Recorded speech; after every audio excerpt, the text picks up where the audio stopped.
Hey, everybody, welcome to tonight's Late Night Happy Hour. Brian Kamenetsky and Andy Kamenetsky joined tonight by, look at that, here we go, boom, right there. Claire de Lune, you know her from, hello. Hi. Were you going to say something? No, I was just dancing. I was going to say, okay. I was going to say, we know her from the Dimes and Dozens podcast. Yes. And, of course, from this show, Yeah. from the last time she was on. So this is... My claim to fame. This looked like it was going to be one of those super frustrating, really irritating Lakers nights that was going to push everybody into overtime all that, but it didn't. So, nobody had to deal with that. Everybody should be in a nice, good mood. Everything's happy. Yes, that was. I mean, it was only the sort of the first half of the game that was true to form for all the other ones, which is like the first half looked sluggish and tired and like a little bit apathetic.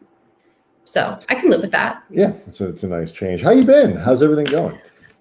Oh man, I've been busy as fuck moving into my new apartment, and moving has taken up like every moment of my life the last few weeks.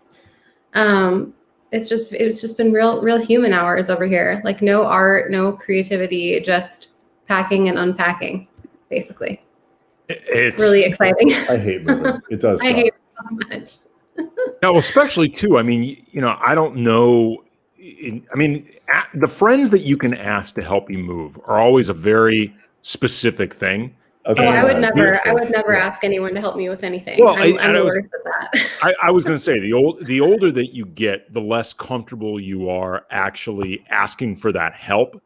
But it says that you reach a certain point, assuming you can, you have the means to do it. Once you are a grown up, you should have professional people move your things. Sure, absolutely. So I'm even bad at that because I did have movers. I hired movers because I had some pieces of furniture that I was literally incapable of fitting in my car. That was the only reason that I even. It's good to know that your table is big, your dining room table, and my bed, your most bed importantly, and things like that are too big for your car. But so I hired movers. But so I had it in my head that they had this is probably really, really riveting content, but they had a 3-hour minimum. And it was like $100 an hour. And so I was like, I cannot go over 3 hours because $300 is already like way more than I want to spend to like have other people, carry my shit. So I decided to move a bunch of my own stuff first. Yes. So that all that was left was like the really heavy duty shit. But that's exactly though, really quick, what I'm talking about in terms of just something like that. If say, hey, I'm not asking you to help me move everything, but just some boxes that may be too bulky, but I don't want to pay the movers for that hour. Under normal circumstances, you might be able to grab a friend for a couple hours, but never. In a pandemic, my point is during a pandemic, that just becomes irresponsible. Yeah. I mean, my thing is like, I am like allergic to asking for help. So even not in a pandemic, I am terrible at asking for help when I need it. But so even in this case, so I was just like slaving away for 5 days before the movers came, like carrying all this stuff. And then they were done in an hour and a half. Nice. Like a leisurely hour and a half. And I was like, I definitely didn't need to lift a finger. They could have just moved everything. Having people move your stuff, professional movers are the greatest thing in the entire world. They were really cool. I tweeted about this, but I wish I had known that they were really hot. They were like two very attractive men. And I was like, I just felt very sort of like bamboozled. I was like, I look like shit. I tell you what, when you actually fainted on your fainting couch, that you had them move, right? Because you had the vapors. I mean, did you go to uglymovers.com and end up surprised or something? I just took a recommendation from a friend who works at the Ringer, and he gave me a mover, and I was like, my friend who dated one of the movers for like 6 months. I was like, you should have warned me that there are a bunch of hot, like European men named Sven. Did they not have shirts? I mean, like, they were very European, so they were wearing very tight, like white t-shirts. So they were smoking while they moved. Yeah, they might as well have been. But no, I mean, so the move itself went okay, but the irony is that so I decided to leave my old apartment, which I loved because I was on the first floor and I was just constantly hearing stuff. Oh, Nikias legend. I was constantly hearing stuff from my upstairs neighbors. And so, I put in my notice and I, hit the ground running, trying to look for apartments. And I'm sure you know this, but like once you give your notice, after a certain point, if you don't find something, you're just sort of like, well, it's like homelessness or like a subpar apartment. And I found this place and it was really cute and I was running out of time, but it was once again on the first floor. And I was like, well, that kind of defeats the purpose of why I was going to leave, but I'm also running out of time. So I just took it. And this place is even noisier than my last place. So, in every way. I mean, I can hear, same amount from upstairs, but it's also a corner unit in a building that's on a street that has like a decent amount of street traffic. So I hear outside noise. I hear my neighbors walking through this gate that's right outside my door. And then I hear my upstairs neighbor. You're like that Geico commercial with the cloggers who live upstairs. I watch those commercials and I'm like, this isn't even that much of a caricature of my life. Like, this is what my life is like. It's not funny, Geico. It's not funny. It's triggering. Stop making fun of me. Stop trolling me. Stop making light of my pain, please. Yeah. But it's a very cute apartment, and it honestly, I'm from New York, and it's a very New York apartment. Like, there's a lot of things falling apart, a lot of things that have been like proverbially fixed with duct tape, like that kind of vibe.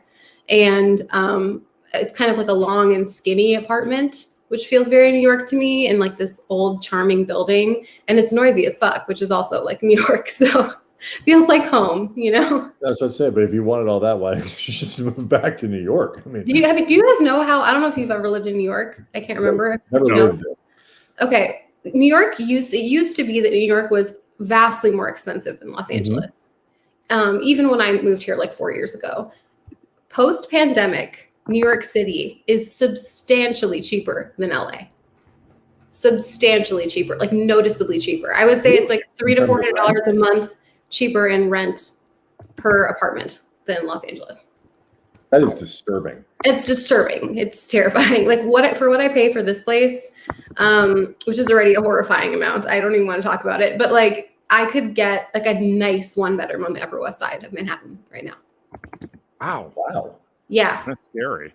It's insane. It's because nobody wants to be in New York for a pandemic, and all the New Yorkers who wanted to still be in a city were like, oh, I could live somewhere with a backyard and like the ocean or whatever.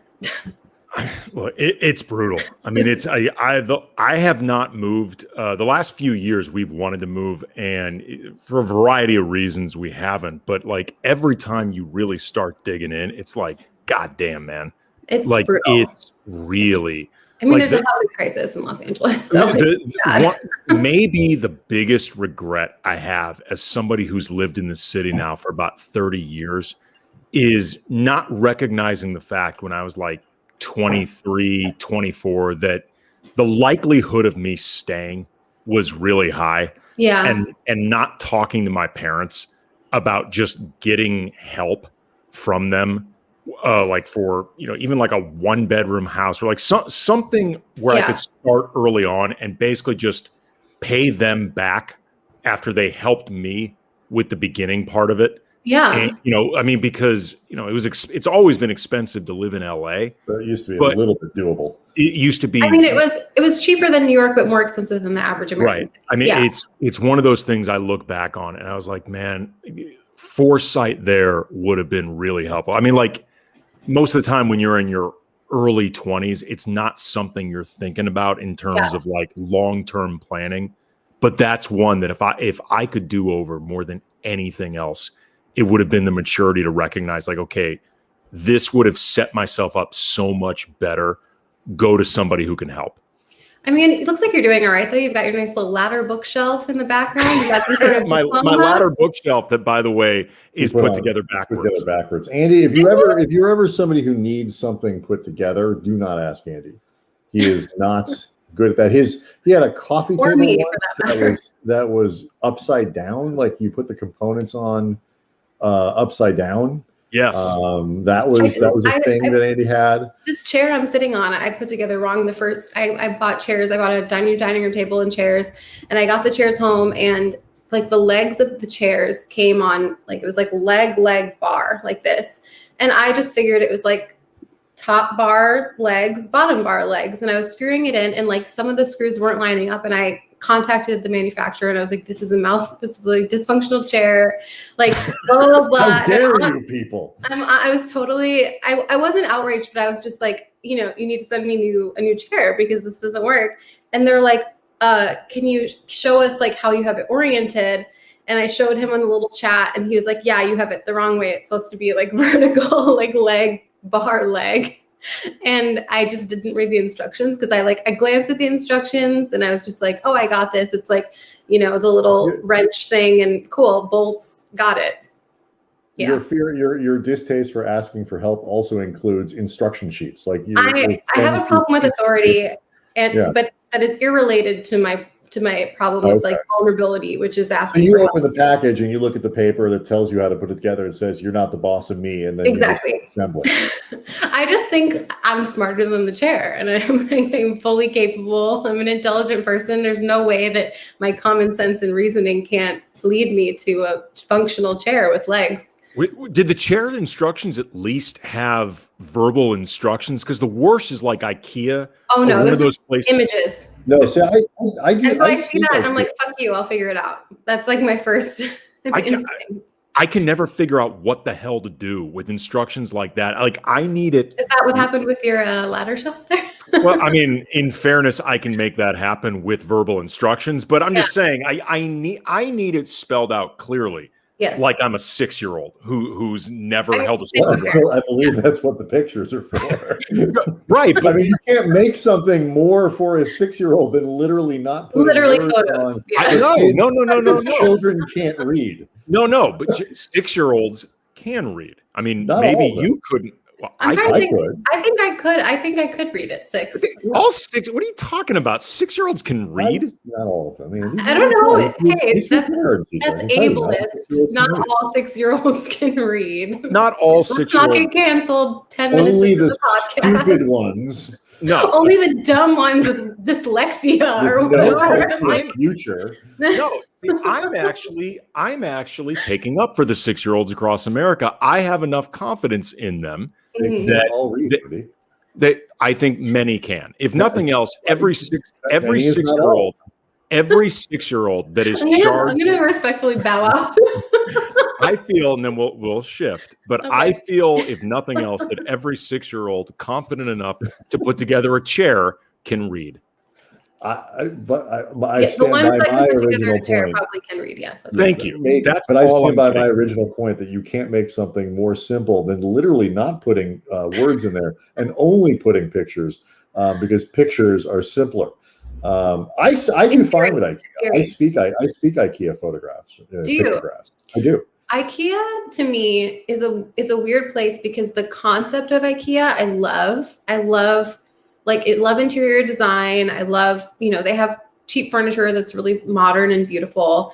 Actual IKEA is the 7th layer of hell. I hate IKEA so much. When I have to go, I get anxiety for days before I go. And then when I go, I've now realized that you can skip the maze part and just go straight into the good shit where they actually keep everything. And so I bypass the maze and I just go to where they keep everything. And I go like faster than lightning. And I have a list of what I want. And I've looked online already. And I just I don't do the leisurely IKEA experience where you get fucking Swedish meatballs and shit. I'm just get in and get out. You watch couples break up in real time every time you go to an IKEA. Here's what happens when you become a parent. They have small land there, so you can combine small land where you can drop your kid off for an hour. You're like, bye. And you can do this for free. And then you can go fight with your spouse in the furniture department. Kids eat for free, I think, on Tuesdays and Thursdays at that. Do they really? Yes, they do. And so you can go drop your kid off at small land, let them play in this awesome little play area for whatever. Go and then you have them basically eat lunch for free and get out of there. You buy yourself a cone or something like that. You spend 4 hours at IKEA, bought nothing. No, we would go and buy nothing. And you just relax. Wait, hold on. This is blowing my mind. You go to IKEA strictly for leisure with no agenda. No, strictly for childcare. Oh my God. No, not leisure. Our lives are so the different. leisure is being away from the child for an hour and a half. or whatever it is. Absolutely. And see, I haven't done this in a while. I go to IKEA and it's other people's crazy children and couples fighting and people who just moved into a new place and they're really stressed out. And all of that residual anxiety just like seeps into my essence. And it's awful. I hate it. It's a really intense IKEA that you're hanging out at. Like I've never been to one like that. I can only name off the top of my head one place that gives me more anxiety than an IKEA. And it is a Trader Joe's parking lot. Any Trader Joe's parking lot. You know what I respect, though, about Trader Joe's is they're starting to move away from that model of only putting Trader Joe's in places that are like deliberately unparkable.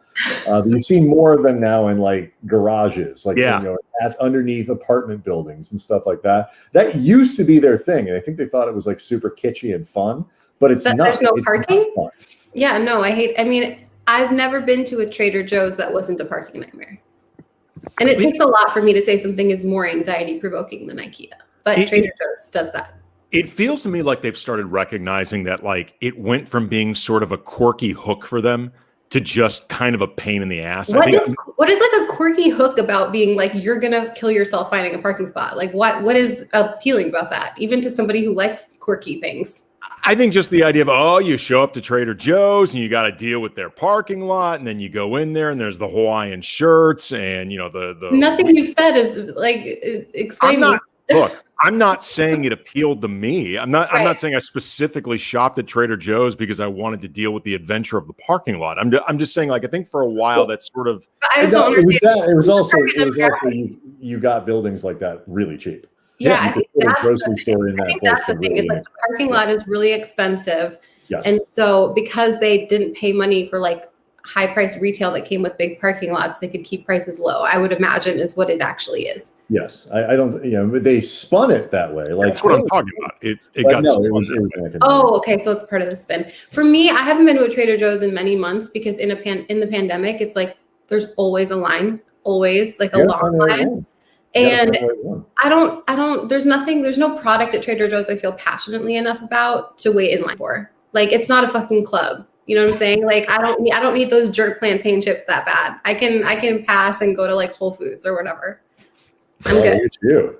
Look, you out of one side of your mouth complaining that, I can't afford the movers for more than 3 hours, but I'll go to Whole Foods. I have priorities. I do have priorities. Claire. No, I mean, I spend money on food and beverage. That's like what's important in my life. Like I used to, before the pandemic and stuff, I used to thrift like 90% of my clothes or like Urban Outfitters clearance rack or whatever. Like, I don't care, like consignment store. I'm not like a designer person. I don't need to spend a lot of money on like, fancy things. Like, I drive a Honda 2017 Honda Civic. Like, I'm not like a luxury person, but I am a bougie bitch when it comes to my food and beverage. It's very important to me. You got to take something seriously. I love to we're cook. allowed 3 meals a day. Yeah, we're allowed to eat 3 times a day. The thing about cooking is you don't have to be like an incredibly skilled chef if you use really good quality ingredients and you just keep it simple. Like, that's the secret to good cooking, is like simple but really good quality ingredients. Yeah, you just got to find the Whole Foods where the hot movers shop, and then you've got everything taken care of in one spot for you.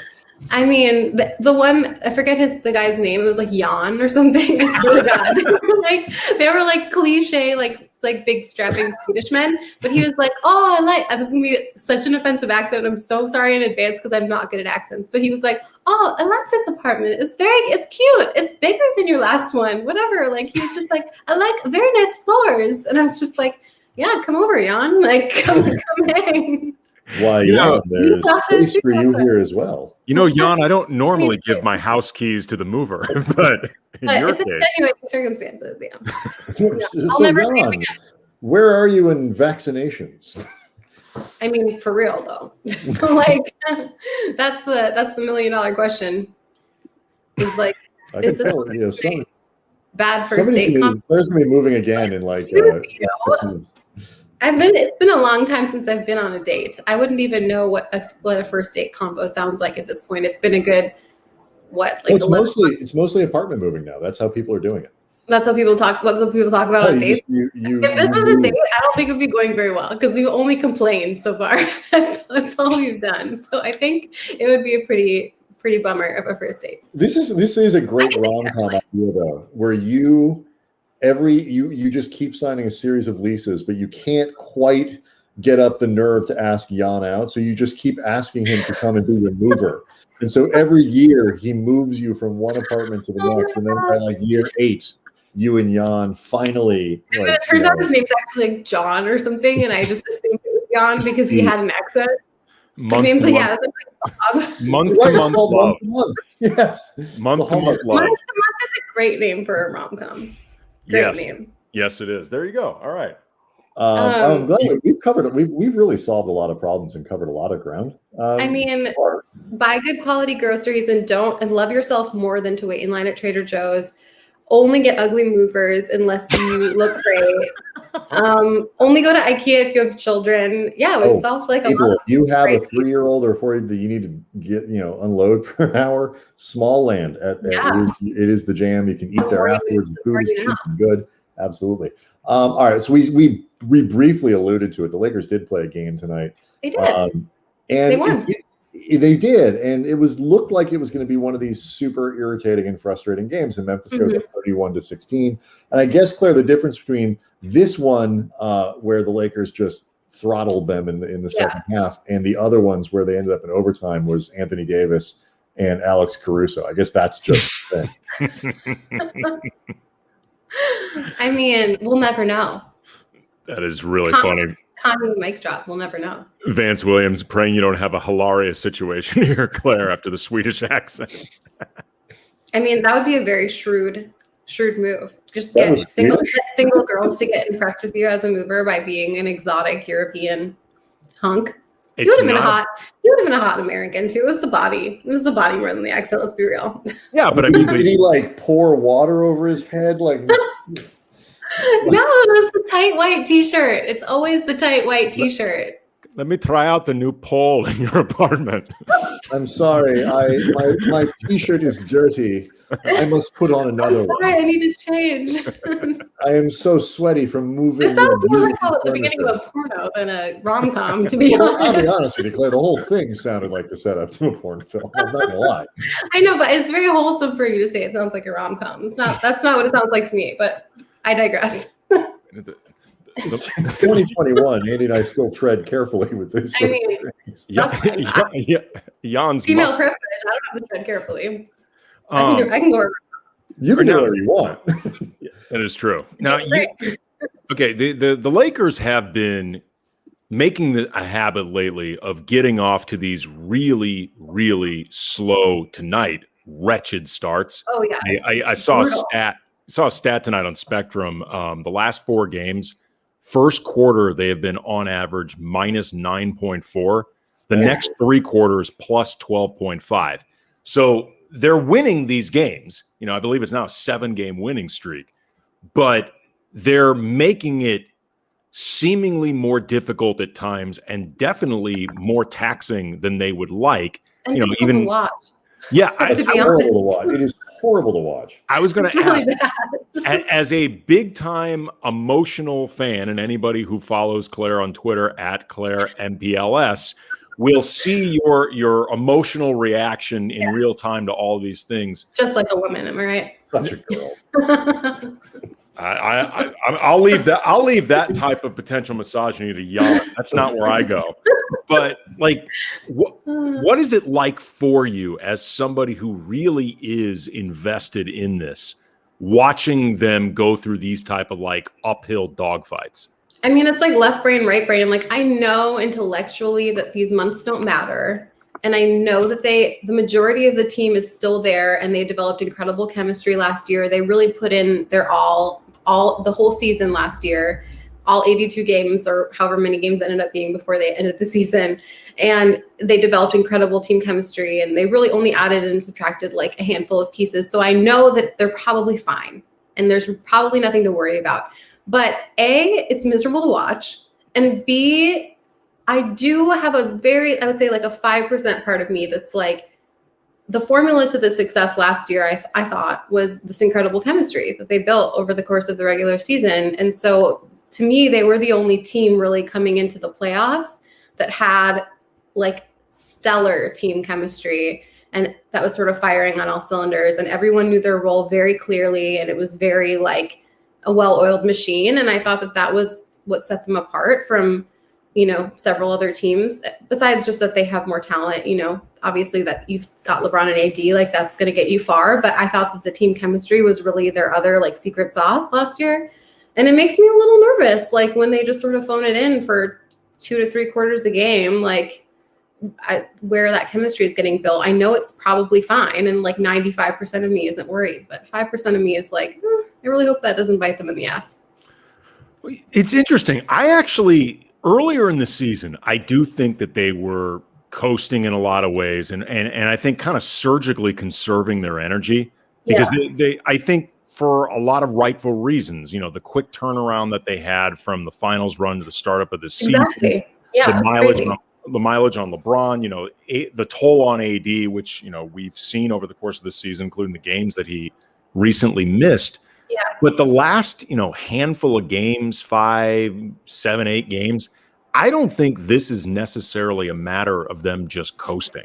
Like, I actually wonder if collectively they've kind of hit a fatigue wall, because all of a sudden together, they look like they're often struggling. And I mean, like, they really, really rely on guys like Kuz and Trez and THT, who did not play much tonight at all. Yeah. But to provide a pretty big spark of energy. Yeah. I mean, I totally get that. First of all, I get the physical fatigue, because they had 7 weeks off after a pretty brutal emotional, physical run, and then had to come right back. So obviously I knew they were going to sort of ease their way into the season, and that makes sense. But also emotionally, like, this has been such a trying time for everyone, and basketball players are human beings. And I totally understand that, like, we're all fucking exhausted at this point, like emotionally, you know, like spiritually, you know, it's just been a lot. And, you know, you can't really like overstate the toll it takes on you to be so sort of like vigilant and on edge about trying not to get sick all the time. Like, that in and of itself is just like really exhausting, especially when you're a professional athlete. And not only could it like impact how many games you can play for your team, but also like the after effects could be like pretty serious. So I try and give them like all of the benefit of the doubt, just as like have some empathy, the fact that they're human beings. But also, like, I think, you know, senioritis is real, and they just won a championship. And it's like really hard to get up for every single game when you know that you're probably way better than literally every team in the league. I was talking about this. I forget who I was talking about this with, whether it was on this show or something. We're always talking about something. That's all we do. But like, there are so many teams around the league that are really kind of interesting. You know, they're fun to watch, and you sit there and you look at it, and most of them aren't necessarily that good. They're, you know, Charlotte. It's team. Yeah, you know, that was the first team I thought of when you said interesting but not good. Right, but like these weird teams that have kind of fun players, and they're not good. They don't matter. And then there are teams like the Lakers, where we know exactly how they're good, which is really fucking good. Like, we know what they are. Yeah. And it's just a matter of, can they get there without something bad happening? So in some ways, I'm more kind of fascinated and interested in some of the mediocre teams in the league. Yeah. You know, I'm more interested in Golden State and what, you know, the weird stuff happening there. Phoenix, who isn't going to win a title, but has all kinds of Phoenix has been really, really fun to watch. They're great, and they're good and all that, and they're competitive. They're going to win a title. I'm more interested in those things than I am sort of the subtle stuff that it matters with the Lakers, but at the same time, ultimately we know it's like, how good are LeBron and AD going to be in the playoffs? I mean, like, ultimately that's kind of what we're talking about here, and I want them to fast forward to the part where it really matters and nobody gets hurt. I mean, that's the thing, is like everybody play. That's the thing, is like these games for teams like Phoenix and Charlotte and stuff, like this is the show. This is not the dress rehearsal. Like, they might make a dent in the playoffs. Their ceiling is not a championship this year. So like, this is what you get up for if you're a team like that, because these regular season games are your final performance kind of thing. If you're a team like the Lakers or Philly or something like that, like, your ceiling is the finals and potentially a championship. And so these are a dress rehearsal, and, you know, they're treated as such. And as a fan, like, you know, that's understandable, and we're smart enough to know that, but it's also like, it's a product that they're selling, and the product fucking sucks during the regular season because they're trying to save their health, you know? Like, I get it. I will say the one thing though that does worry me. Like the legit, like the slow starts and overtimes against, three games, two teams that aren't that good. Yeah. That stuff doesn't bother me that much. Overtime against the Pistons. Oh my God. That bothered me because I had to watch it, not because I worry about two American overtimes against the Pistons. Yes. But like that was just mean to make people watch it, but it doesn't, It's not going to impact whether or not they win a title. No. The 3-point shooting is starting to kind of remind me of last year, where for most of the year I was like, I don't know how they're good enough at shooting the basketball. And then the bubble came around, in the playoff bubble, and they were really good. And then they were great at the beginning of this year, and now it's like Vogel talked about it in the pregame. What I was expecting to be like, oh yeah, he was asked about the last 5 or 6 games where they're right around 30%, actually under 30% in the last 6 games now. Yeah. And I expected this typical coach answer, oh yeah, we're getting good looks and those little knockdown and this, and he basically said, yeah, we regressed to the mean a little bit. We kind of came back to earth. So if he thinks that a lot of what they were doing was unsustainable, I kind of worry that what they were doing was unsustainable, not in ways that like they're going to shoot 40-something% all year, but like, are they going to shoot 35% this year? Yeah. I mean, that worries me. And then the other thing that worries me is like, I do think that Dwight and JaVale did bring a certain grit to the center position that like, I get that Trez has that to some degree. Obviously Marc Gasol is not going to be that person for you. Like they're missing some like gritty size, I think now. And I don't think that's a deal breaker. Like I said, I'm not like panicking, but I do think that's the kind of thing where it's like in the regular season, maybe not such a big deal. In the playoffs, like that might be more obvious. Yeah, it's interesting. I was looking up some stats a few days ago, and their defense, obviously, on balance, has still been really good by most measurements. No, they have one of the best defenses in the league, if not the best. Yeah. But their actual percentage allowed at the rim has gotten worse this year. Like it's not terrible, but it's worse than it was last year. And they're definitely not blocking shots the same way. And I think it really speaks to the importance of point of attack defense for this team. Like that's the rim protection this year is just not letting people get there. Right. And on one hand, because you're seeing that the overall defense has managed to sustain itself pretty well, they can make this work. And at times they make it work really, really well. Yeah. But this is also where I wonder if fatigue is starting to set in. Because these guys may not have the energy to start out possessions defensively the way they want to.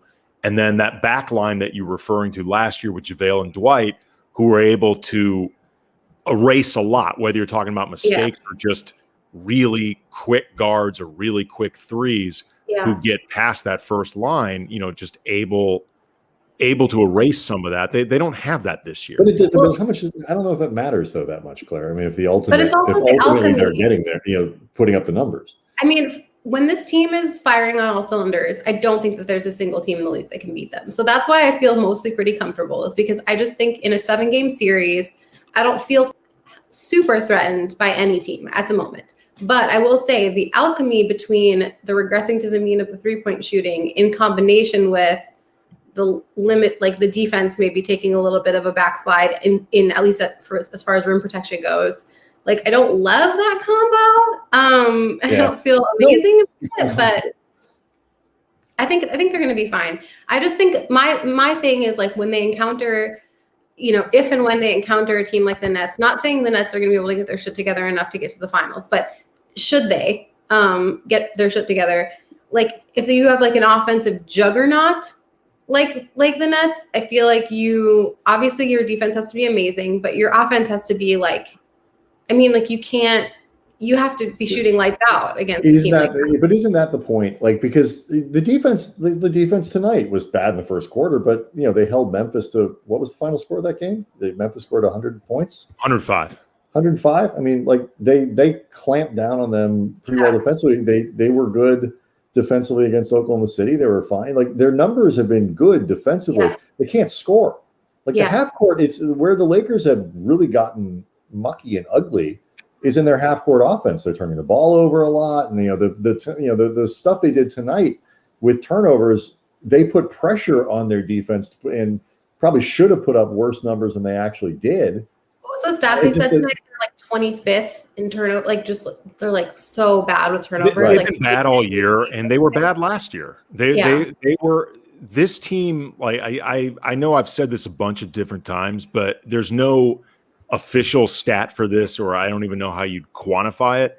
But the Lakers lead the league in avoidable turnovers.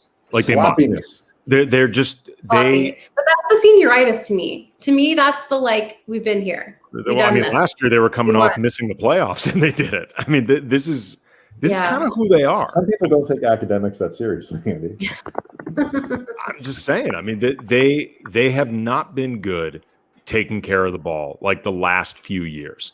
And it's not like one of those things where they don't have enough guys who can handle the ball or make plays, where just the lack of talent puts them in a position where they shouldn't be passing.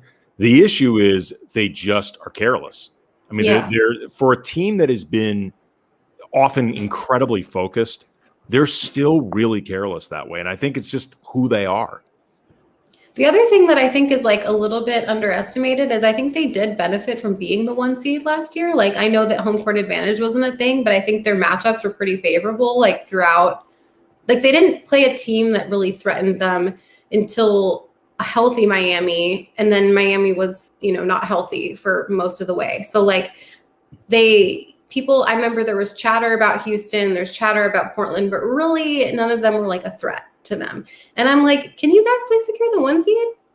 Can we not fuck around with being a 2 seed this year? Let's not get matchups we don't need. Come on. The West is stacked this year. I don't know. Maybe it's not worth breaking your back to be the 1 seed. It isn't. I don't think it is. And they're winning a lot. They're not losing games. I mean, I realize they are not currently first in the Western Conference, and Utah is, and we can talk about the Jazz here in a minute, who beat the Bucks tonight by 14. Yeah, and it was never particularly close. It's a week from Wednesday. The Lakers play the Jazz. I mean, the people are pointing to the Brooklyn game on Thursday this week, or almost this week, but it's the week following when they play Utah that is probably the more meaningful game, I think, to say the least. But they're 21-6. They've won 7 in a row. The 95% of me that thinks they're going to win another title this year feels great. There's a 5% part of me that's a little uncomfortable. Yeah, I mean, and we'll move on here in a second, but it's the combination that they had last year where they weren't a great 3-point shooting team and they weren't a great free throw shooting team, and they they turn the ball over. You can get yourself into trouble when you're bad at all that stuff. They weren't bad in the playoffs, right? Which gives you they were, and even tonight, Anthony Davis was awesome, 35 points, only took 4 free throws. So that's a lot of mid-range jumpers. I mean, I was just relieved that he's starting to look like himself again, because I feel a lot of it gets to be mental at a certain point. Whatever injury is nagging him, you see yourself miss shots, and it just makes you miss shots, regardless of what the actual anatomy is going on. Yeah. So I think it's just good for him. It's good positive reinforcement to have visual proof that you rule at basketball. As soon as a couple threes go, he actually made that joke though. Somebody asked me have you ever seen anybody like LeBron who can just turn it on and control a game and this and that? And he made the joke you're looking at him, and he was sort of joking. Yeah, there's nobody there to laugh, which I think made it awkward. In a normal media scrum, we would have been oh, yeah, good line, AD.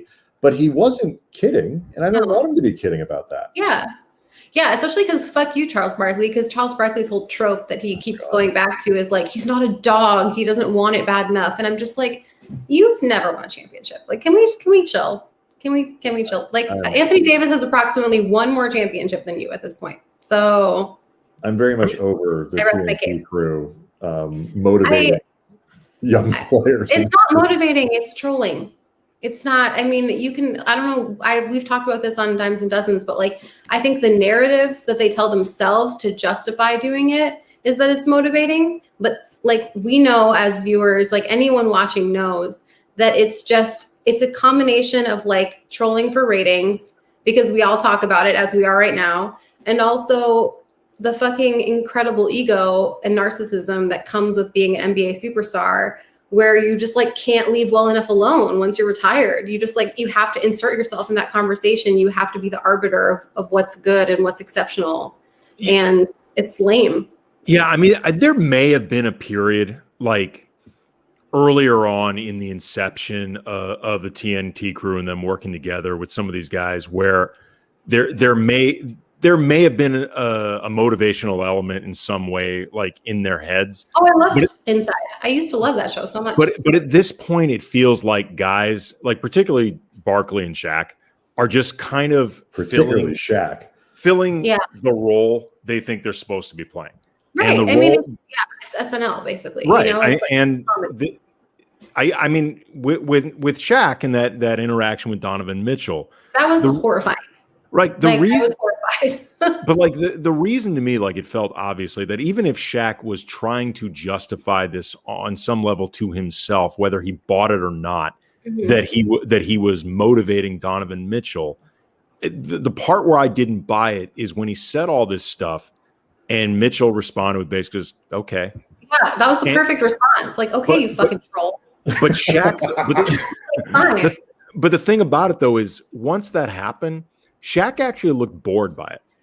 Like he actually looked like he lost interest. He was just trying to get a rise out of him. Right. Like that's all it is. Right. Like once he didn't get the rise from Donovan Mitchell, it felt like he lost interest in it. So at that point, it's like, well, then how interested are you actually in motivating this guy? Whole thing. Also, Donovan Mitchell's been amazing and he's been better every year that he's been in the league. So like all of the feedback that Shaq is giving him is like, he's like, oh yeah, you could be better or you don't have it or whatever. What is he, like 24 or some shit? Like, and he's gotten better every year that he's been in the league and his team is currently number 1 in the league as far as a record. So like, I think he's fine, dude.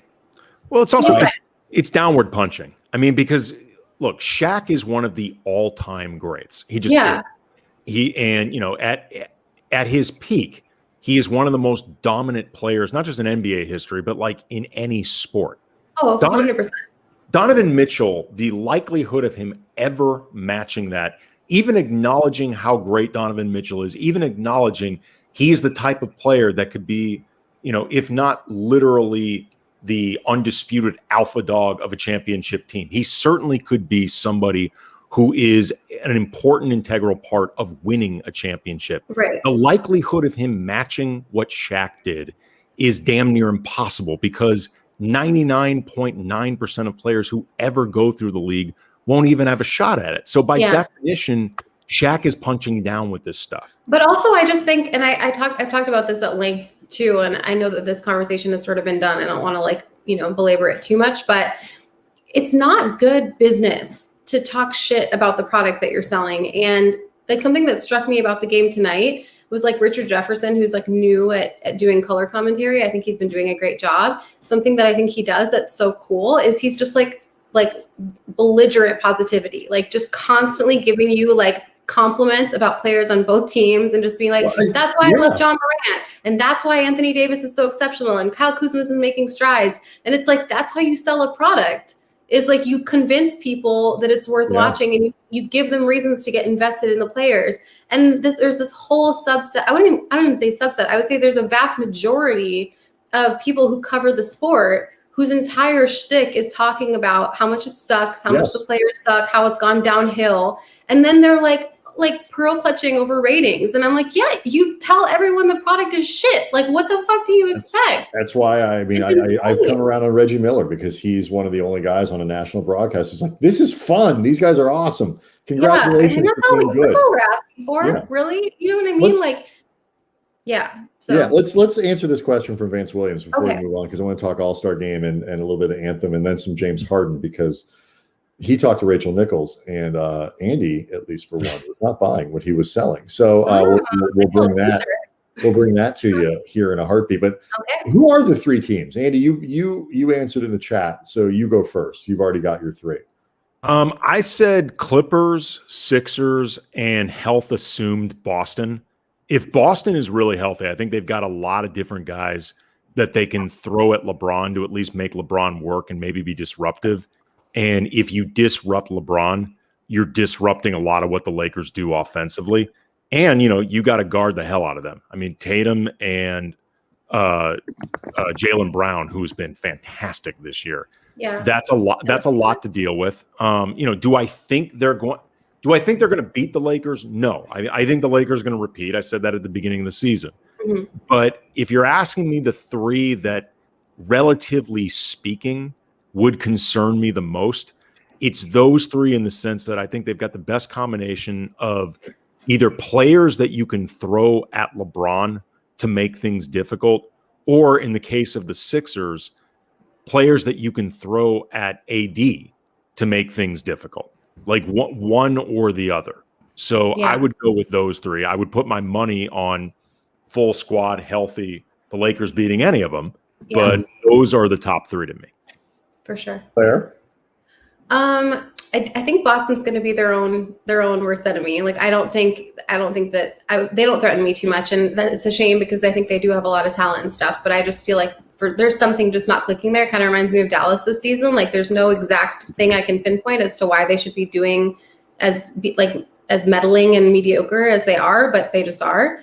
For me, it's similar. It would be Clippers, Philly, and Brooklyn.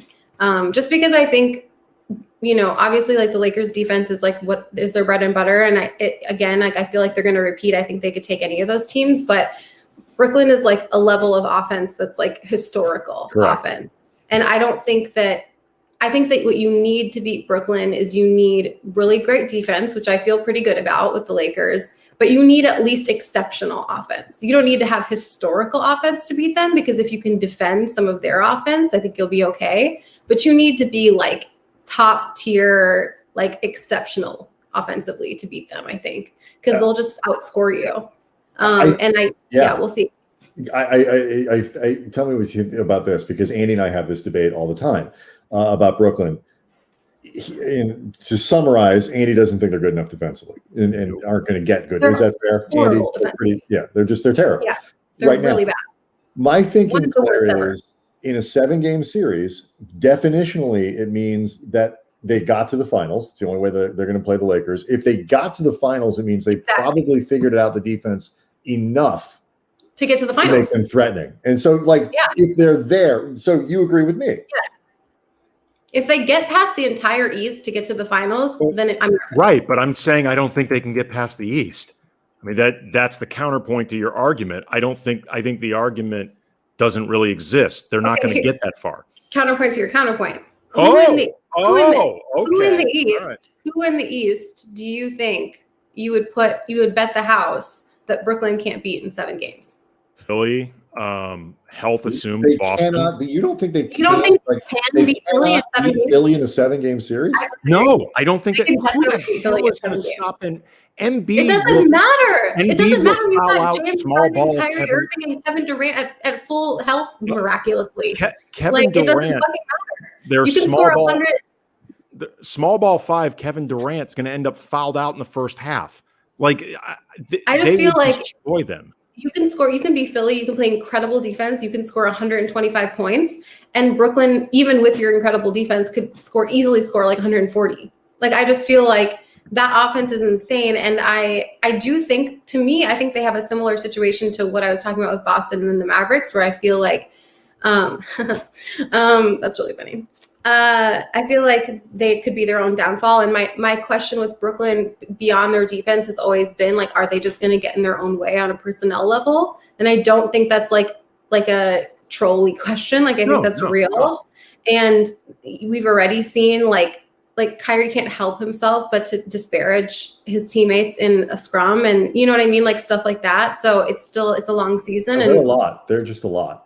They're a lot. It's a lot of drama, and we'll see if they get in their own way. If they don't get in their own way and they're firing on all cylinders and their offense is clicking and they're getting along, that's a historical offense. I think having to rely on historical offense because your defense is that terrible. Yeah.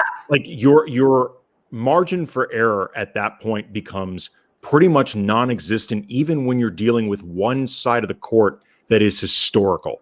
Yeah. If you play merely awesome, it won't likely be good enough. But for example, that's with the assumption that they can't get ordinary. They can't. On They defense. can't. You only need, okay, here's the thing. You only need 2 of Their those 3. personnel sucks. They cannot get ordinary. That is not true. Okay, so first of Defensively? all, defensively, yes. Their personnel does not suck, though. They're incredibly deep. And I think that, obviously, like, they lost, like, losing Jared Allen was huge for them because that was their defense, and that was also, like, a big part of their size, and now they're relying on washed-ass DeAndre Jordan. But I will say... So far, you're not making your argument very well. But there's a but. But, like, so say James Harden's having an off night. You still have Kyrie Irving and Kevin Durant. Those are 2 Hall of Famers. Like, and then you have Joe Harris, who won the fucking 3-point contest a couple of years ago. Like, I think they'll be fine offensively. No, but what I said was defensively. I don't think they have the personnel that you can even put together average defense. But you said offensively, their margin for error is really low. And I'm saying, I think their margin for error is pretty big because they're pretty deep as far as their offensive talent goes. My basic thing here is, before we get off this one, is just that I agree with Andy in the sense of, like, they are just as likely to lose in, like, the second round of the Eastern Conference playoffs as they are to get to the finals. Like, but the idea that they can't, here's where I disagree with Andy, is that they can't. That they are incapable of getting to this place where they're not going to be good enough defensively to beat Milwaukee, or not going to be good enough defensively to beat Philly, or all this stuff. Because, like Claire says, because she's smart and gets to come back for a 3rd appearance at some point. She agrees with me. So I apologize if my image is frozen. No, you're good. I can see you. You're moving. They can. The level that they have to improve defensively isn't that big to be able to give themselves that kind of, like, look, they're going to have to win every finals game 138 to 127. Right. Like, there's no question about that. And by the way, I would totally sign up to watch that. Yeah, that would be really fun. But the idea that they can't do it, can't. I can't buy. Well, that's the other thing. I prefaced my 3 picks by saying I agree with you that I think the Lakers are going to repeat. I don't, and I said at the beginning of this podcast, I don't think that there's any team in the league that I feel confident can beat the Lakers 4 games out of 7. I don't feel that way. That being said, if there were a team that could do it, you cannot tell me that Brooklyn is not one of those 3 teams. Like that. I think I just did. Sound off in the comments if you disagree. All right, so we'll take your calls off air. What do you guys think about this? Gregory First time on time. Love your show. Love your show. I mean, as the Nathan Mark just said, DeAndre Jordan is the most important man. LOL.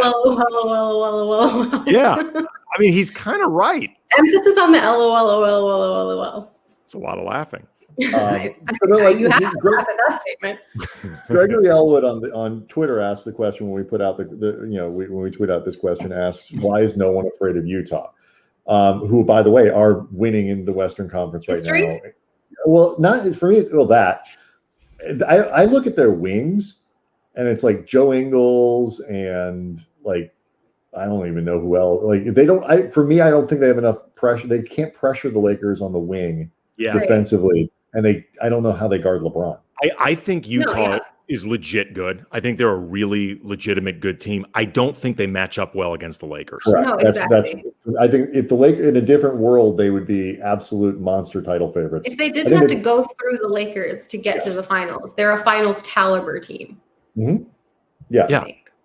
Absolutely. I think there's a difference between saying that a team isn't good and saying they don't match up well against the Lakers. It's like, in theory, the Clippers match up really well against the Lakers. Like, whether you think they can actually beat the Lakers in a series is another story. Right. But in terms of a punching chance, right. In terms of the things that you would look to try to do to beat the Lakers, or the components that you would look for, the Clippers have a lot in that they have a lot of different looks that you can throw at LeBron. Right. And again, do I think it'd be enough to beat the Lakers in a series? Probably not, but I can really see how it could happen. But talk about a low margin of error. If you're the Clippers, your margin of error is like 0 against the Lakers. You have no margin of error. I'm already revising my list. I had Sixers, Clippers, Brooklyn. Now I'm thinking harder about. You had the same ones as me, and you're going to change them? I'm so offended. Why would I change them? No, I thought you said you were revising your list. No, but I'm thinking about it. I mean, if I had a fourth team, it would probably be Utah. Or what I already That's how this said you get to come back because you agree with me, and you're obviously very smart. But now I'm wondering, like, are we underselling Milwaukee a little bit here? No. Okay, that's fair. I kind of, but like, if I had a fourth team, it would probably be Utah. Just Quinn Snyder's hair is gorgeous. Okay, did you guys watch Daria in the 90s? Yeah. Quinn Snyder is the teacher from Daria. Like the one with the one eyeball popping out. That's all I can see when I look at him. Quinn Snyder is one of the most intense looking people I've ever seen in my life. He looks like he just freebased like an entire country's worth of cocaine every time. Yes. And still managed to show up to coach the game because he's a pro. Sweating profusely. Yes, but he's a pro's pro. Like he looks, yeah, he looks like the guy in the mid to late 80s who, like you said, was all into all the cocaine. Yeah, very American Psycho vibes. Yeah. Yes, but he cares about his job at the end of the day. I wouldn't want to meet him in a dark alley, though. I'm not going to lie. Whereas Frank Vogel, I feel like I would trust him with my life implicitly. Frank Vogel is a very different vibe. Yes. Yeah. Not to say that Quinn Snyder isn't a good guy, but Frank Vogel gives you very trusting vibes. I bet you Frank Vogel could grill the fuck out of a burger. That's the vibe I get from him. Oh, absolutely. Like he has a great grill. He takes it very seriously. He doesn't let anyone else near his grill. Claire. That's the vibe I get from him. Brats. Mm-hmm. I think he's a brats guy. He's a brats. Absolutely. But he memorizes before company comes over. He knows everybody's order. Yes. He knows exactly the condiments that you want. Yeah, and he tells everyone he is a bit actually, as Nathan Mark points out, this is true. He is actually a big pizza guy. Frank Vogel loves pizza. Does he have like a wood-fired pizza oven though? I just feel like he's the host that like takes dinner very seriously to the point where you're just like, you need to chill, dude. Yeah, no, but okay, whether it's barbecuing or whether it's the wood-fired grill, either way, Frank Vogel would know exactly what everybody wants. He would cook everything to specific orders. He wouldn't feel put out by it at all. No, he loves to entertain. He lives for it. Yes, he lives to entertain. Love him. Love Frank Vogel. He has a very endearing smile. He looked so I love him after when they won the championship last year. Just like the look on his face, because coaches don't really smile that much, obviously. But when they won, it was like his whole face was a smile. It was so sweet. I feel like Andy is needle phobic, just to kind of let people. Does not like getting shots. Obviously, all of us, once it's available, go get your immunization. I'm curious where this is going. I feel like if Frank Vogel gave Andy his immunization, he would be calm enough. He has a calming presence. Yeah. You know what? I don't want to flood the guy with too many people, and I don't know his name, but the Rite Aid at, I want to say it's Hauser and Wilshire, the guy that is in charge of the pharmacy.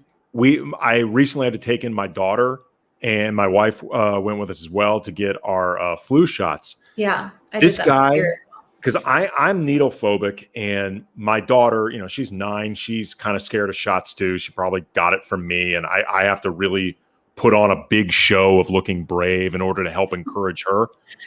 This guy at Rite Aid is a goddamn magician. Like, I mean, it was the flu shot he gave me. It was like I went to a spa. Like I wanted a second one. I didn't even realize that he injected me until it was done. Like, this guy was amazing. I love when a phlebotomist really knows their shit. He was I don't know his name, but if you're had to get his name so you could give him a good review on Yelp or whatever. If you're looking for a real in my arm again. Yeah, if you're looking for a real treat with your vaccinations, I highly recommend the Rite Aid at Hauser and Wilshire. Do you even know if they give it vaccinate or do you immunize it like a flu shot? I would just I would get a second flu shot. Like, I just go back in, even if you don't need it. You're like, he's your yawn. He is my yawn. He is absolutely my yawn. That actually, I was about to say that's you could make that the plot of a rom-com, except they actually used that gimmick in a movie called The Tall Guy with Jeff Goldblum and Emma Thompson, where he's going to get a shot. He sees a nurse played by Emma Thompson and thinks she's so beautiful and is bowled over, he invents a trip that he's taking to Morocco because you need a series of boosters just so he can keep going back to get shots from her. What will they think of next? What will they think of next? I don't know. They thought of this in like 1991 or whatever. And now they're just rebooting every movie they've made since. This is a very funny movie. I think you should rent it. I'll check it out. It's called The Tall Guy. All right. So before we go, I want to talk a little bit about the All-Star Game and the anthem thing, because I think they are both they're tied together in the sense that both have made Adam Silver and the league look bad. I think to certainly a healthy chunk of the NBA fan base. Starting with the All-Star Game, the players who are going to play in the game clearly do not want to do it. Not a one, not a single one. Do you think there's any chance? Do either one of you think there's a chance that they end up not playing? Nope. Yeah, I do, but not because they don't want to play, but because I think public opinion matters a lot to the NBA, and they do care. I mean, that's why they had such strict COVID protocols in place for when they brought the season back. It wasn't because they actually give a fuck about health and safety. It was because at the time we all were taking COVID very seriously as a country. I think it's both. You can do both. You can care about your players not getting sick and also be very conscious of the business. In theory, but I think they care less than they were proselytizing that they cared. But I think that the main thing was that at the time, public favor was very much stay home and quarantine, and we were all being very vigilant. And so they were like, we're going to play in a bubble. And so I think if there's a big public outcry of this All-Star Game seems incredibly reckless and irresponsible, if enough of America is horrified by it, which I don't think is going to happen, but if it were to, I think they would cancel it. But I don't think they're going to cancel it just because the players don't want to play, because I don't think they really care.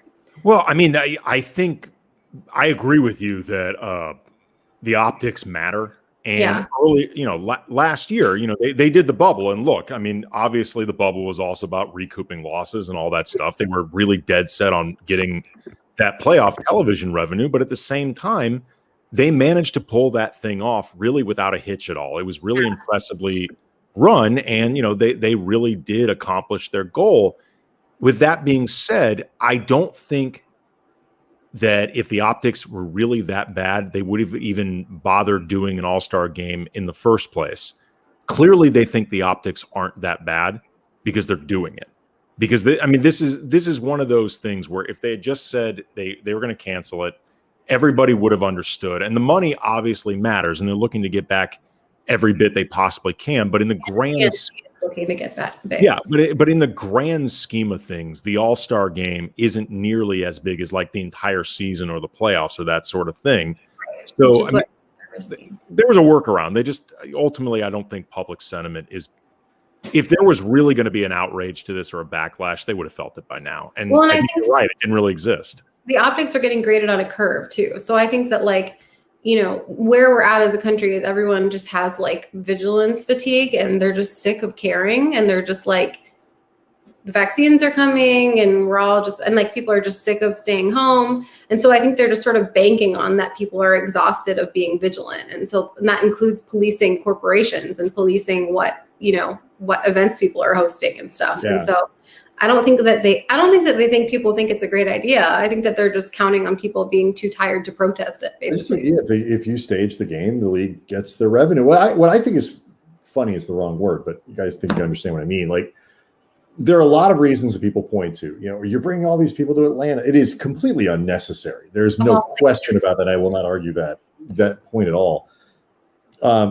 The risk, I think, to individual players of contracting COVID, I think, is actually pretty small. I think the protocols and everything that they'll have people go through are going to be so strict. The protocols that they will be under while they're there are going to be so strict. The access is going to be so tight that it'll be a little bubble for a week or whatever it is. Oh, it's not even that. It's 36 hours. Whatever it is, I think the actual risk to players is reasonably small. It brings people to Atlanta Right. Where there's like no COVID protocols at all in place. But like the players aren't going to be going to any events, and then like any sort of sanctioned like NBA partner, everybody has parties and this and that. It's good. The optics on having those and like clubbing, if you're a shoe company or if you're like, it's going to be really low key. And so I worry less about the spread of COVID. The product on the court is going to be terrible. Yeah, that to me is the biggest reason not to do it. Is that you like none of these guys, they're all going to resent being there because they want the time off and they deserve the time off. Yeah, and it's such a clusterfuck to try to get them to do it. I just feel like the product is going to be terrible. But I will say this before you only blame Adam Silver and all this other people do need to understand it's. The Players Association drives the bus on this sort of thing. You heard Chris Paul say it, like we're doing this with the entire Players Association in mind, meaning, hey, stars, suck it up. This is revenue that James Ennis wants this game to happen, not LeBron James. Right. So the players want this. The low-level guys want this. There's some level of risk just because I think that if you tell the biggest stars in any sport that they can't participate in the parties that everyone's throwing basically in their honor all week, like the chances that no one is going to break that protocol and all it takes. No one will show up. I don't think again, this to my understanding, this is really just going to be like a 36-hour thing at the most. Like these guys get in, I think, in Atlanta on Saturday and they leave right after the game. Yeah. If a company or whatever has any events, the players will not be there because they can't be. They just can't. Yeah. That part I don't worry about. Then there's two other parts to me. The second part that concerns me is that it will attract people to Atlanta. And so a lot of people are going to get COVID because this event is happening and they might not be famous NBA players, but people are going to get sick because of this and people might die because of this. And just because that they're not like directly associated with the NBA doesn't make that not a grave concern.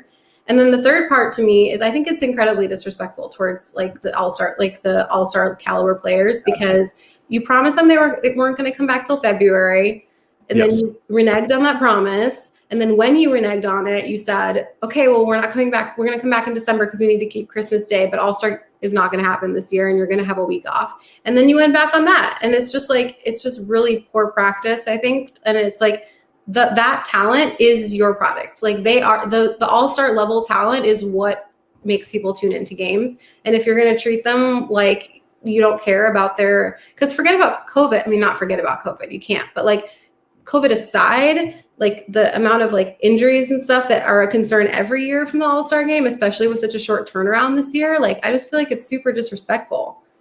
It's unnecessary. It's really unnecessary. I mean, that when you look at the practical implications of having this thing, it's really, really, there's no pragmatism involved with this. No. I mean, and I think, like Brian said, my initial reaction when I heard about this was like, are you kidding in the middle of a pandemic? But then the more I thought about it and, I heard other people talk about it and then also just seeing what I think the actual setup is, like, honestly, I think there's a greater chance for some of these guys being left on their own for like 5 days with no protocols, potentially traveling. I think there's a greater risk for a lot of those guys potentially end up exposed than the all-star players. I mean, and this was a point I heard somebody else bring up, but like they may actually be relatively the most safe during that period when it comes to COVID.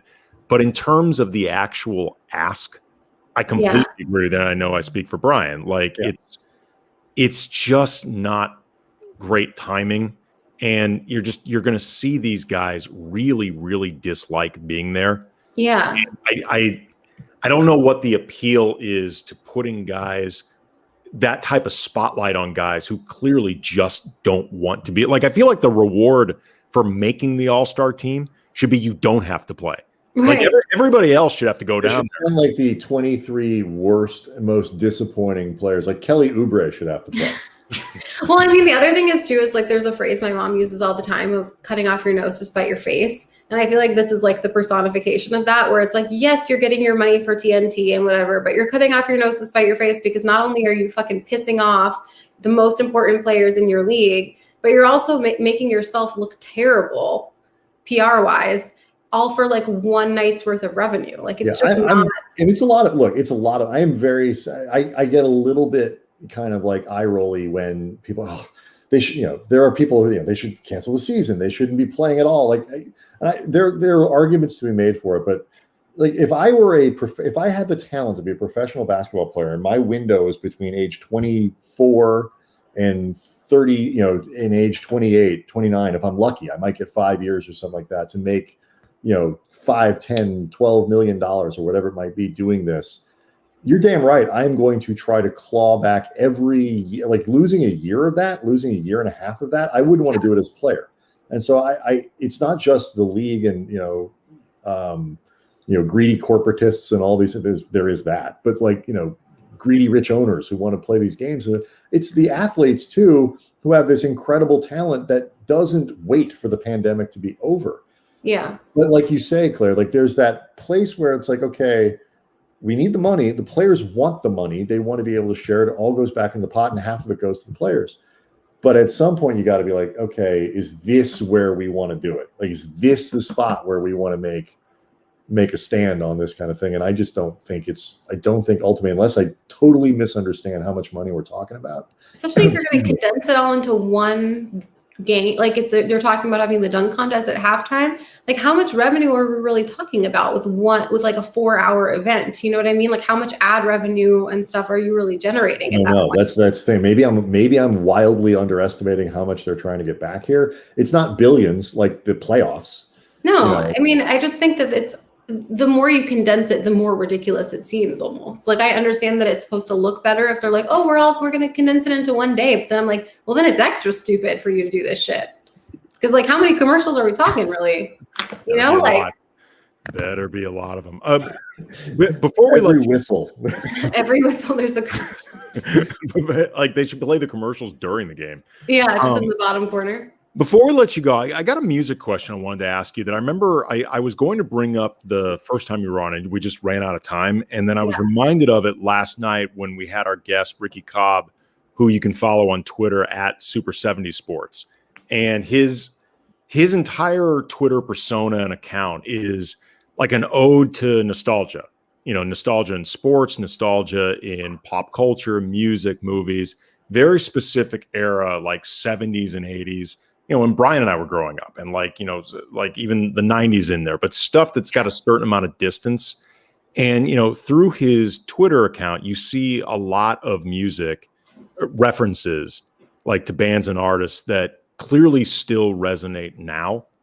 I'm curious who you think are the relatively modern either artists or bands, that I guess have emerged in like the last, we'll say 5 to 10 years that you think will actually have resonance like future generations from now. Before you answer this question, the only reason I'm laughing is you could probably name like 5 bands and that are totally original, and I'd just be like nodding like, yes, she is exactly right about that. I mean, I trust Claire not to fuck with our heads. I think you're overestimating my coolness just a little bit because the majority of the music I listen to is a little older than the most recent 5 to 10 years.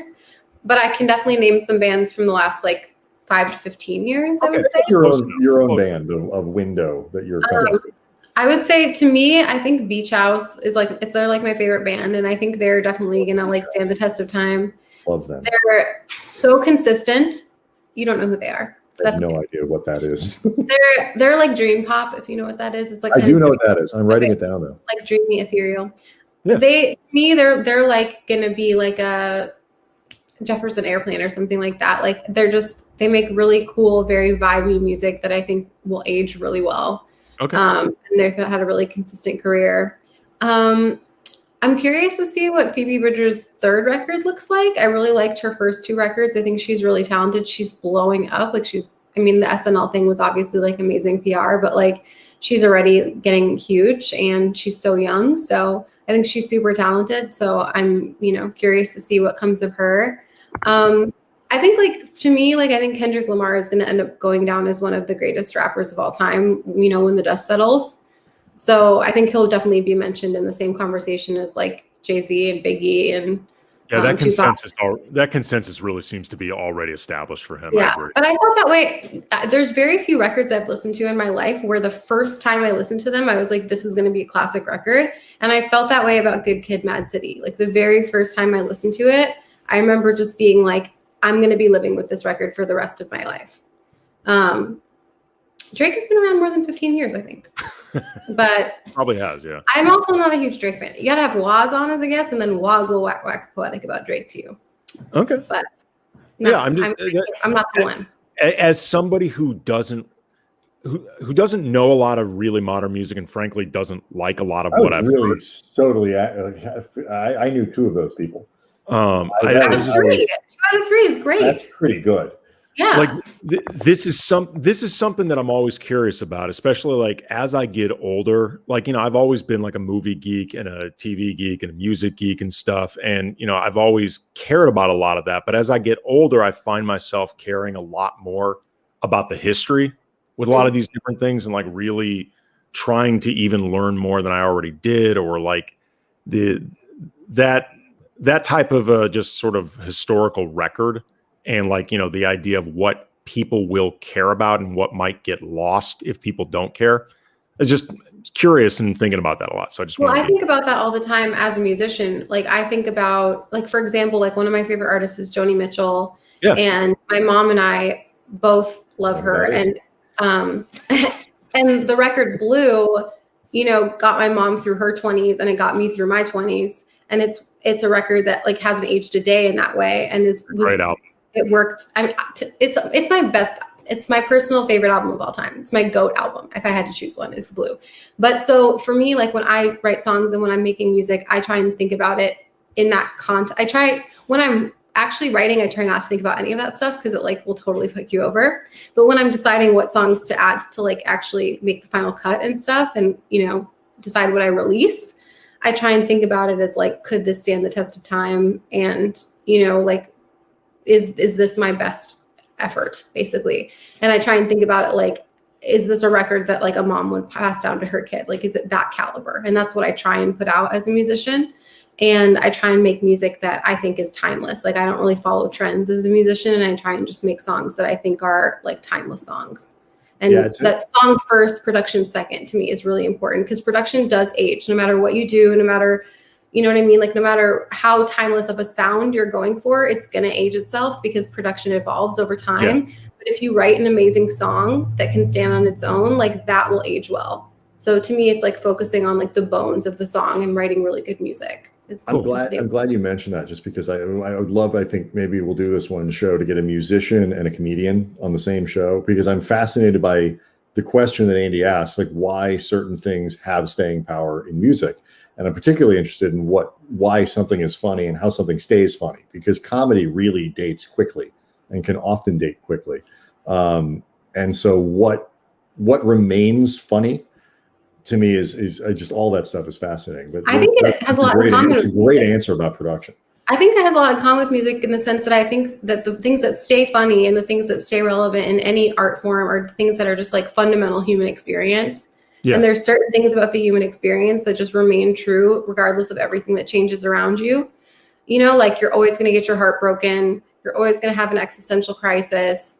You're always going to have growing pains. Like you're always going to fall in love. Like all these things are always going to be true. And so like and you're always going to get embarrassed, and you're always going to feel insecure. Like there's just certain things, right, that are just like generationally, like it doesn't matter if you're 85 or 5, like it's just constant. And so like those sort of touchstones, I think, are the things that are long lasting. And that's like the vulnerable stuff. And you know, you can't, like, punching down doesn't age well because that's not vulnerable. You're not having to look inward at yourself and your own human experience to do that. So people are scared of that sometimes, but I think that's the art that like really lasts, is when you have to like look inward and sort of expose the most embarrassing, scary, vulnerable parts of yourself.